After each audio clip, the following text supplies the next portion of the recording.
players. They're unpredictable. They do things that you don't want them to do.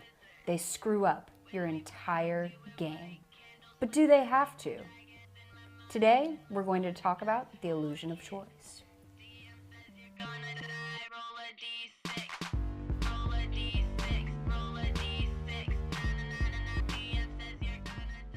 Hi, and welcome to SRD. I'm Bree. And I'm Scott. And today we're going to talk about the illusion of choice. Yeah, so the illusion of choice is one of those really interesting things that you can put into your game that can make it a little bit easier for you and your players, but more importantly, your players will hopefully buy into it and make your games a lot easier. But if this is your first time here, we want to let you know that here at Second Rate DMs, we are a channel that does, game reviews, game tips, mostly with, tabletop role-playing games. And we are here weekly, every Tuesday afternoon and every Thursday evening live as well. So Like and subscribe. Like and subscribe. Woo!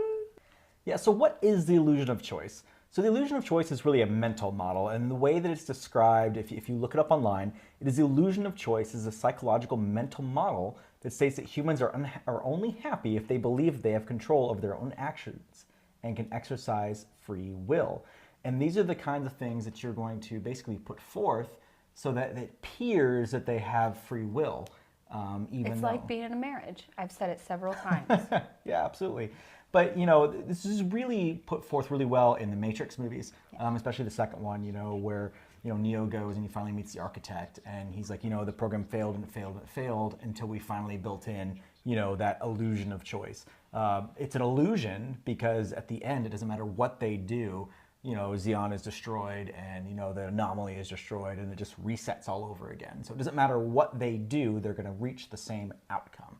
Right, and I'm sure you've seen all of the viral videos where a magician comes up and they're like, think of any number between this and this. And somehow that magician always wows you when they pull out the exact number that you were thinking of after you've done a lot of really intensive math. All of that is the illusion of choice. In magic, it's often referred to as the magician's choice, and it's just a magic trick, but it's really just math, where you've been given the illusion that you're in control of the number that you've picked.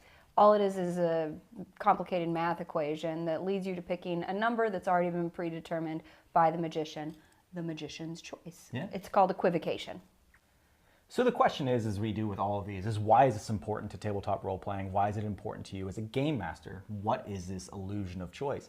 Well, quite simply, it's giving your players the thought and the freedom that they're making their own choices. And they are making their own choices, just the choices that you lay out before them, that no matter what will lead to the outcomes that you put together. Right. This can often be seen in a lot of video games, for example. Things like Skyrim or Dragon Age or even Mass Effect. It doesn't matter what your choices are, there are only so many endings that you can get to, and those endings are programmed ahead of time. So what you're doing in your writing is the exact same thing. You are putting together, doesn't matter what they choose, it's going to end up to the 3, 4, 5 endings that you've put forth out for them. Right. So I've talked about it a little in videos before, but let's say that they're going down a wooded path, and that wooded path breaks off, to left or right. And left is certain death for them, but right is where you want them to go, and it's where the storyline will develop if they go. But damn those players, they choose left.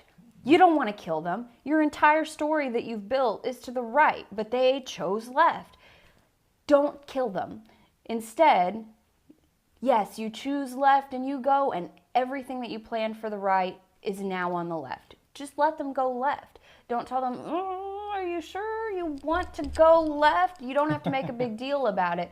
Just move everything that was on the right to the left. They're no worse for the wear because they can't see behind the screen. Yep. And really where the art of illusion of choice comes down to is don't let them behind the screen. Right.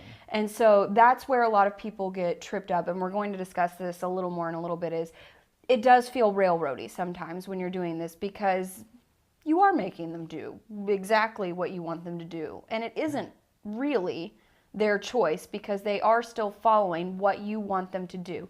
But where the finesse and the illusion of choice comes in is also something that magicians do, and it's called patter.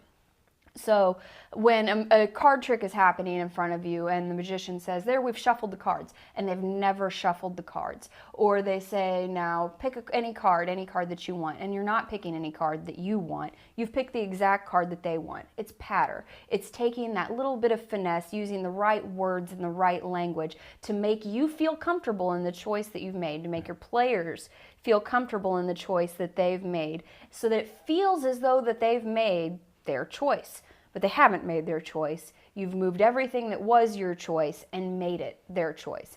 So they still feel as though they're in control. They still feel as though they have all the autonomy of being in the world that you've created, but they're making their choices, but they're still doing exactly what you want them to do. And that is the art of using the illusion of choice. Yeah, exactly. So this can really be put into two different forms, right? So you can do the illusion of choice on the campaign level, where, you know, I personally advise you to write an outline of your campaign.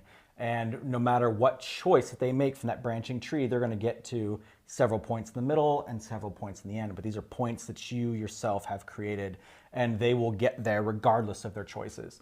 But they don't need to know that, right? If they turn left or they turn right, at the end of the day, it doesn't matter. Something different happened over here and something different happened over here, but either way, they ended up finding the treasure that leads them to the next part of the quest. Every single module, which I'm really not a big fan of modules, but every single module that's ever written is written this way, the same way that a video game is designed. They have X amount of choices that only come with Y amount of outcomes, and there's nothing wrong with using that same technique in your games.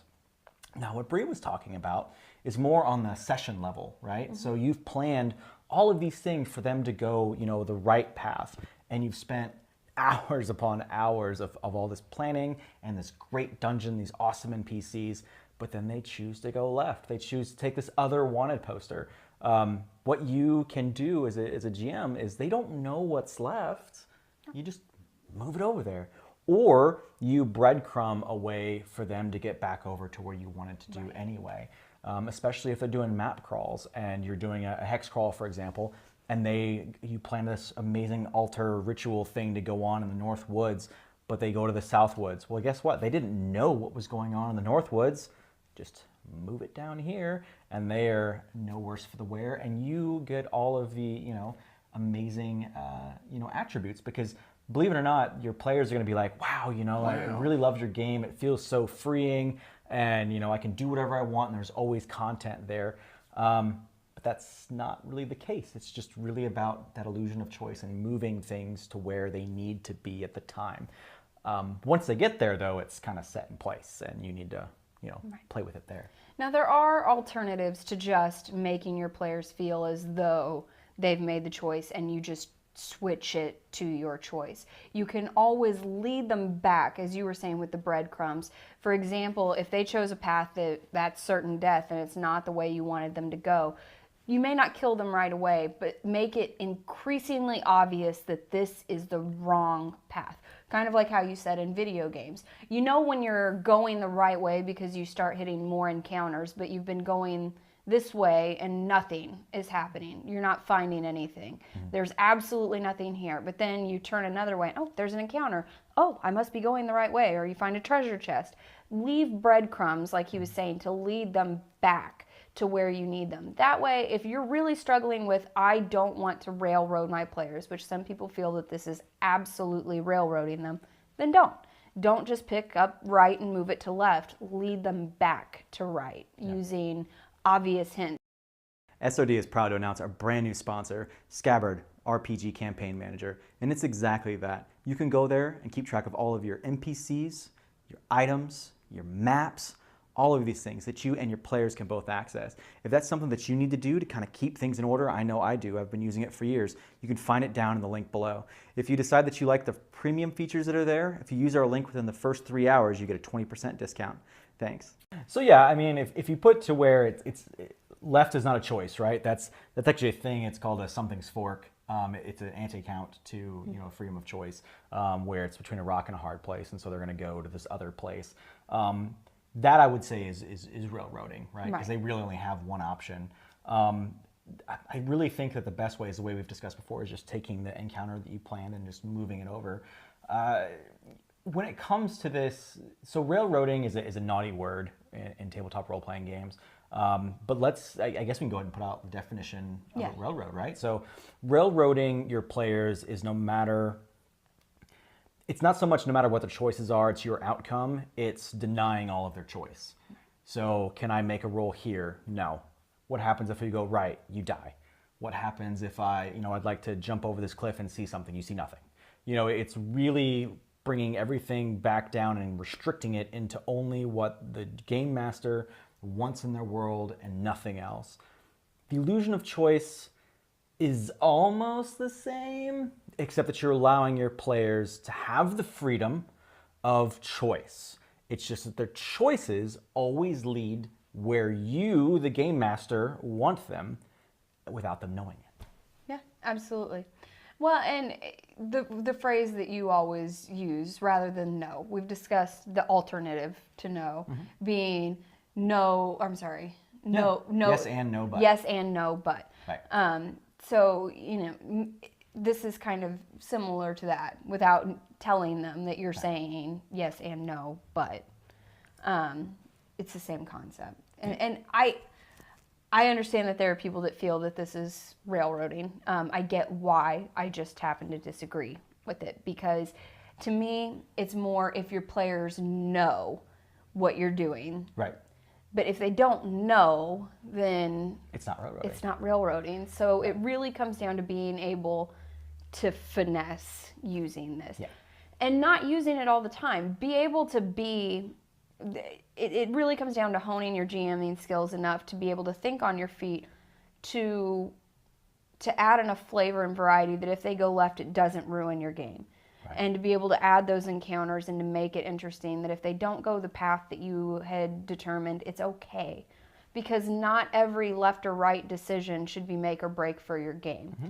Now, I understand in some situations where this is the wicked googly choice that it is plot determining for them, and you need them to go because the whole plot hinges on this decision.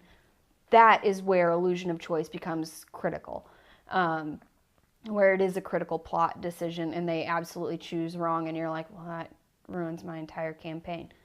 Then use illusion of choice. This is where you can use that and learn to use it well. And like I said, use that pattern and learn to finesse it in. You don't have to use it for every single time that they make a choice. That's where you really should be using those other GM tools to adapt to their choices. So the real finesse and the trick comes with this is that for those of you out there that are familiar with Mass Effect 3, okay, it didn't matter what choices you made, they were pretty much all like, meh, and this is the ending that you're going to get. Like, your choices just didn't matter. Is making their choices feel like they matter. You may have this plot set up, but their choice may have led them away from it or changed it. Change it, adapt it, but for the most part, the core pieces that you had in mind are still there, and that's okay. We're not saying that, take away all choice and all meaning from the choices that your players make, but adapt them to the choices, There's nothing worse than being like, well, I don't kill the dragon, and the GM's like, well, no, you kill the dragon attacks you anyway because, he's an asshole, and that's, just kind of the plot that you put in there because it's quite frankly lazy writing, and we don't want that. So that's about it, guys. The illusion of choice is pretty straightforward. It's just a tool, another tool in your toolbox that you're just going to have to practice with and get used to. So how about it? What do you guys do when your players kind of get off the rails and do their own things, when they turn left, when you plan right? What are some of the techniques that you use? Just go ahead and put them down in the comments below so we can share them with everyone else. And as always, if you guys like this channel, go ahead and hit that like and subscribe button. If you don't like this video, the dislike button's fine too. It all helps us get to the top of the YouTube so more people can see us. You all have a fantastic week, and we'll see you guys later. Bye.